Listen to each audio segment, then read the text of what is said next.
Assalomu alaykum. Bugungi darsimizda biz transformatorlar mavzusini davom ettiramiz va bugun o'lchov transformatorlari haqida gaplashamiz. Elektr tarmoqlaridagi yuqori kuchlanishni va katta qiymatli toklarni pasaytirib beruvchi transformatorlar o'lchov transformatorlari deyiladi. O'lchov transformatorlari ikki turga bo'linadi: kuchlanish transformatorlari va tok transformatorlari. Kuchlanish transformatori bizga yuqori kuchlanishdagi tarmoqni ma'lum bir koeffitsiyentlar hisobiga 100 voltgacha tushirib berish uchun xizmat qiladi. Bu bizga o'lchash va yuqori kuchlanishni tarmoqni kuzatish uchun kerak bo'ladi. Ya'ni bu yerda hozirgi ko'radigan misolimiz kuchlanish transformatorining prinsipial sxemasi. Bu yerda bizda 6000 ga 100 bo'ladigan bo'lsa, ya'ni yuqori kuchlanishli tarmoqdagi kuchlanishimiz 6000 volt bo'lsa, transformator esa buni bizga 100 voltgacha tushirib beradi. Bunda bizni transformatsiya koeffitsiyentimiz 60 hisoblanadi. Tok transformatori. Tok transformatori asosan elektr iste'molchiga nisbatan ketma-ket ulanadi. Bunda tok transformatorlar orqali biz o'lchash chegarasini oshirishimiz mumkin. Ya'ni elektr o'tkazgichlardan oqayotgan tok kuchini ma'lum bir koeffitsiyentlar hisobiga tok transformatorlar orqali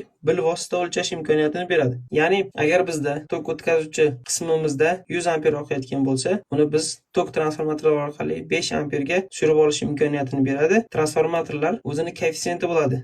Ya'ni 300 ga 5, 200 ga 5, 100 ga 5 bo'lishi mumkin. Tok o'tkazuvchi qismidan 100 amper oqayotgan bo'lsa, bizga transformator tokamiz 5 amper ko'rsatadi. Bu transformatorimiz 100 ga 5 transformator hisoblanadi. Ya'ni transformatsiya koeffitsiyenti esa 20 hisoblanadi. Agar bizda transformator tokamiz 300 ga 5 bo'ladigan bo'lsa, buni transformatsiya koeffitsiyenti 60. Ya'ni haqiqiy tok o'tkazuvchi qismidan oqayotgan tokning 60 barobar pasaytirib, bizga ampermetrimizga yoki счетчигimizga beradi. Buni hisob-kitob qilayotgan paytimizda ushbu koeffitsiyentlarga ko'paytirib, haqiqiy realniy qiymatni topishimiz mumkin. E'tiborlaringiz uchun rahmat. Kimni qanaqa savollar qiziqtirsa, marhamat kommentariyada yozishingiz mumkin. Qo'limdan kelgancha hammasiga javob berishga harakat qilaman.